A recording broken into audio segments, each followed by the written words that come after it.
This is Ag Matters PM from the Iowa Agribusiness Radio Network, brought to you by the Iowa Soybean Association, your daily recap of the information that affects Iowa's farmers, producers, and consumers, right here in the heart of the heartland.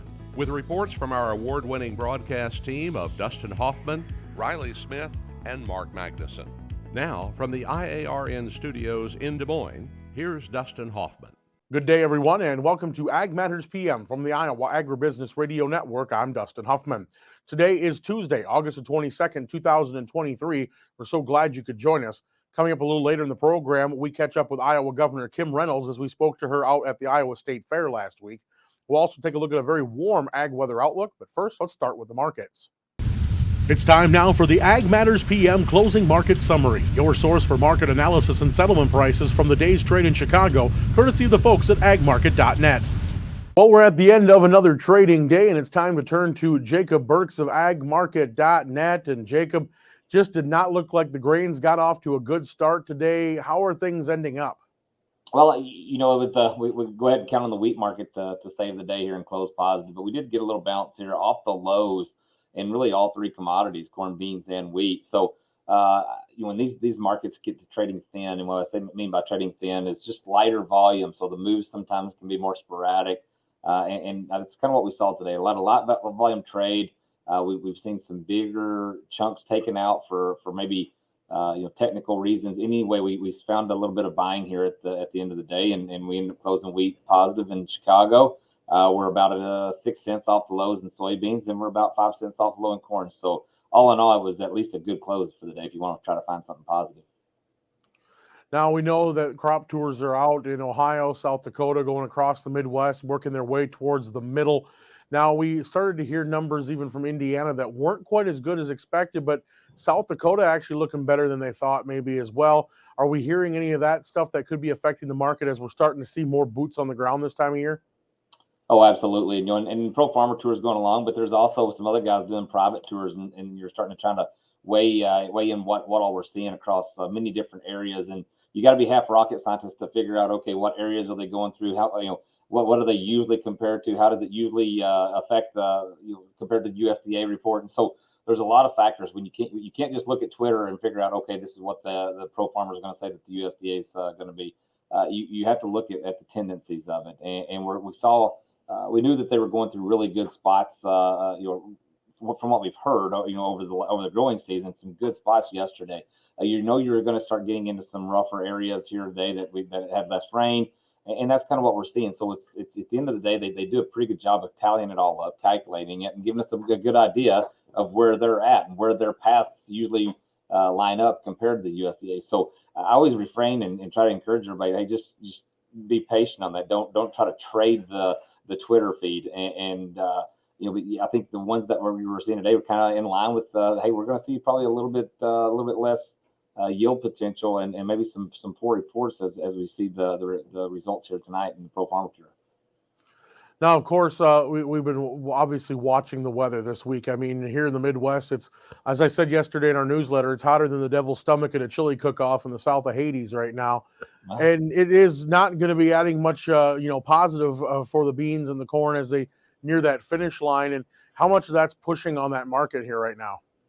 Well, I've never heard that one, but I'll have to write that down, Dustin. I appreciate that one. I'm not trying to use that if I can remember it, but it is hot. That's key. And yes, that was what we've seen coming into this week was the fact that we knew we were going to have some heat. We know that's going to affect the production somehow, some way. How much does it affect it? Maybe even some guys trying to make a positive spin on it in the corn that, hey, this is going to help dry down. We're already there. We're in dent. We want it to start drying down. But I think the most important part about it is we knew about it coming into the weekend, and we built a lot of premium early. And it feels a lot like a buy the rumor, sell the fact situation, unless we see some type of effects from it or something like that. Right now, I think that news is already in this market, and we just have to kind of play it forward here and see, see if we see this type of pullback in the market going down to that 475 level. There's some trend line there. Does that stimulate any buying? And most importantly, does it stimulate any demand? The fact that our dollar is still going up doesn't really do a lot for us there to see China come in here and buy some corn for us. But that's what would really, really be nice right now. And staying with the weather, but moving to the other side of the marketplace, obviously when you were looking at trying to rebuild cattle herds after we saw a lot of culling last season, and also the effects that it can have on the hog market with these animals being warm. And even though a lot of the hogs now are more climate controlled, there's still some concern with this hot weather. Is there anything like that affecting the markets right now as well? And how did livestock turn out? Well, it was, first of all, we had a negative day here today. We had a mostly negative commodity day all day. We went down early in all commodities. We stayed lower most of the day, and just the grains did get a little bit of a bounce. So all in all, I was trying to make it a positive day, but really, and when you look over at the cattle, you realize, hey, this is just kind of a risk-off day. Now, along with that weather, I think we built some of that premium into the cattle and hogs, going into last week. Knowing it's going to be hot, and knowing the production would probably be down a little bit. But what you've seen, the cattle have been resilient here is in pricing.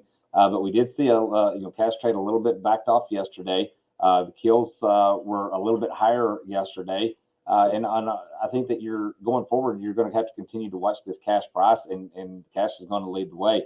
Now, box beef has stayed relatively high, so we've done a pretty good job of keeping a steady mode. And when you start talking about rebuilding the herds, I mean, out west has received a lot more cash, a lot more rain, so we are going to anticipate having some build back of breeding stock eventually. But right now, if you look at just what's going on today, man, this thing's been choppy. If you look at feeder cattle, we have been in a really, really tight range for about 2 or 3 months and haven't had anything from a big standpoint stimulate us going one way or the other. So I would call it just continued steady trade, even though we're down $1 here in the feeder cattle. It's just been steady. Live cattle still down $1.25. The hog market is one that's been extremely choppy right here, and I think a lot of this has to do with pork cutouts. We were down here again there as well. Now, can the weather have any effect with the numbers we see on kill? I mean, obviously, producers aren't going to want to move a lot of animals around, especially during the daytime hours when it's this hot. I mean, you don't want your steers already showing up at the processor medium rare already.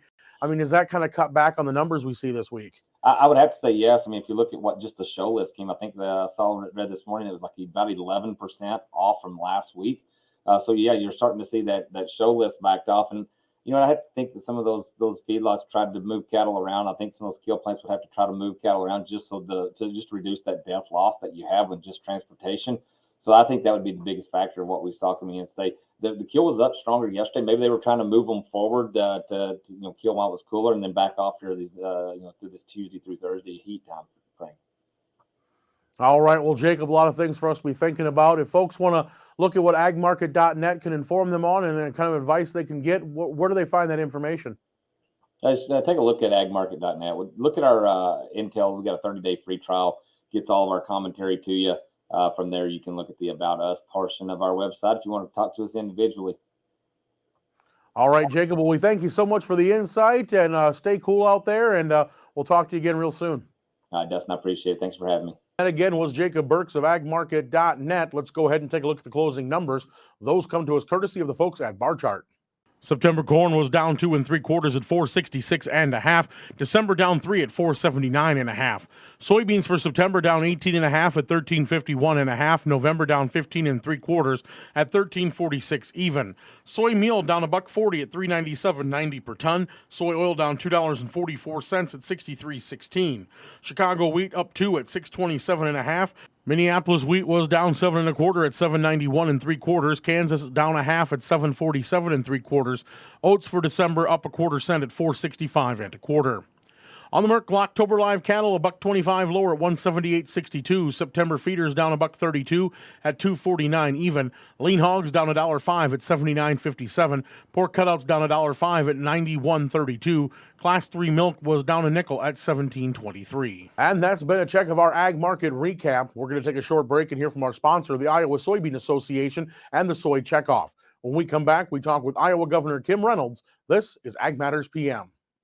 Iowa Soybean Association is driven to deliver for Iowa's 40,000 soybean farmers. We're proud to provide objective agronomic research, a helping hand with soil and water stewardship, and timely industry news powered by the Soybean Checkoff. Learn more at iasoybeans.com. Welcome back to AMPM from the Iowa Agribusiness Radio Network. I'm Dustin Huffman. Well, during the Iowa State Fair, we had a chance to visit with Iowa Governor Kim Reynolds about things going on at the fair. Also heard chats with political representatives, or I should say political candidates for the presidency. And also we talked about where things are standing with E15 and the work Iowa's doing to get it going year-round. All right, we're here at the 2023 Iowa State Fair. Governor Kim Reynolds joining us. Thank you so much for taking time out of your very busy schedule. Oh, it's great to be here, and it's a tradition. So I wouldn't be at the Iowa State Fair without stopping here and having a chance to talk to you. Of course, and it's been a beautiful day. The last 2 days have been, of course, August is going to come back this weekend the way it sounds. That's what they're saying, and we're going to book in some really hot days, but we'll take every break that we can get. And people I just still can't believe it. As you're walking around, it's just amazing. The weather is great. Yes, and you've been very busy here at the fair doing all sorts of things, getting around, but also talking to some of the presidential candidates. Yep.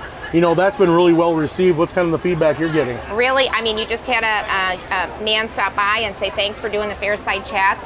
I have had such positive feedback from it because it's really given them a chance to hear the candidates, and it's about a half an hour of interviews.